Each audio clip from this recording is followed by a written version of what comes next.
Fiona, who is our next guest? Our next guest, you'll be speaking to Ady Walker. Ady was in his 40s, fit, healthy, a marathon runner. He took one dose of the Oxford AstraZeneca, and he is now permanently disabled. He was diagnosed with vaccine-induced thrombotic thrombocytopenia, and he's been left permanently disabled, life changed forever. His wife is now his carer, but again, he fights for justice for all.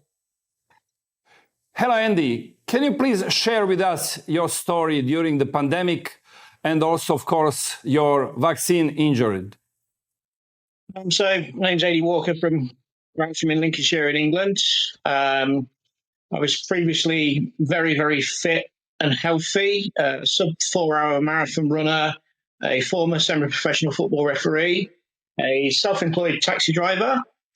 In the UK here, the country locked down with COVID. My work virtually stopped overnight. I wasn't making any money. I was worried how I'm going to pay my bills. Then the so-called miracle vaccines came along. We was all encouraged to take them. Here in the UK, it was on the TV, in the newspapers, every day. All we heard was, do the right thing, save lives. And I wasn't worried about the COVID itself. It was more a case of I was concerned about how am I going to make a living. I was concerned that I may need a vaccine for my work because I was transporting children to and from school. So on the 16th of February, I went and rolled up my sleeve along with a lot of my work colleagues and had the AstraZeneca COVID vaccine. They told me, expect to feel cold, flu-like symptoms, but other than that, you will be fine. I said, okay. I left that day, felt okay, then developed the cold and flu-like symptoms, thought nothing more of it. They continued, gradually got worse.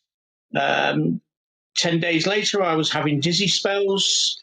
I put it down to not eating and drinking much that day. Never thought much of it.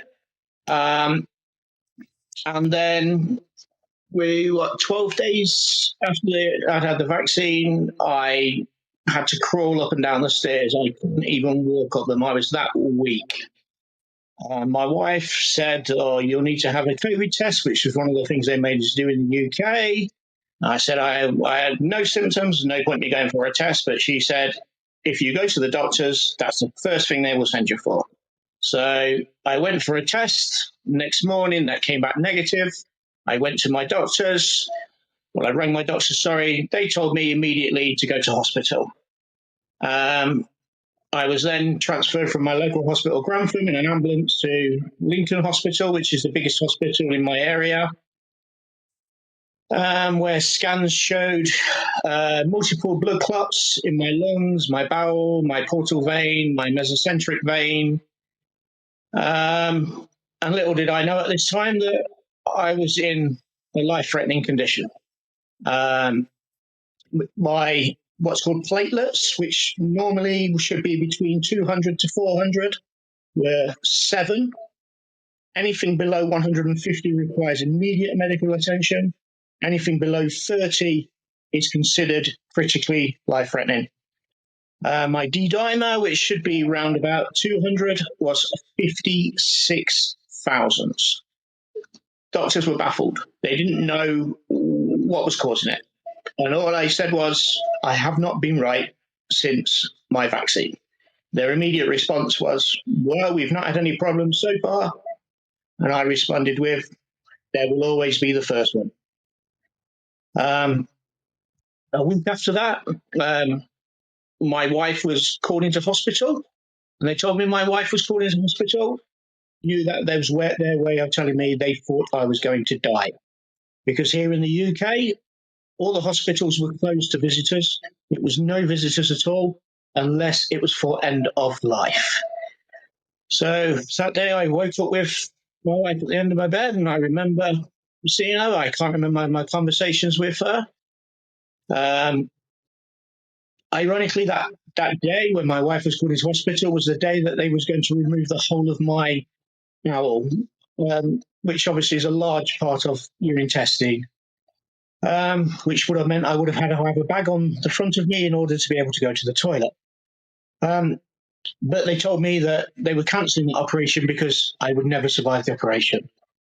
I remember that day telling my wife to go, and that was purely because if I was going to die, I didn't want her to see me die. I then remained in hospital. I pulled through, obviously, as I'm still here today to tell this story to you. I then remained in hospital in total for 34 days.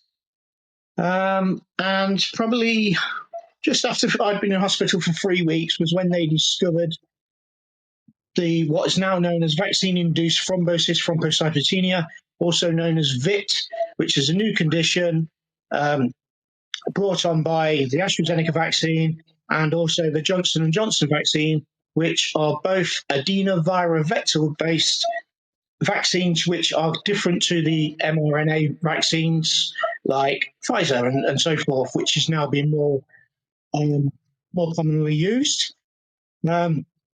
My life now, as you can hear, I'm talking to you now. I've been talking for several minutes, and I'm now getting completely out of breath. I'm struggling even though I'm sat down having a conversation with you. My life before that, I could run a marathon in under 4 hours. I was very fit, very healthy.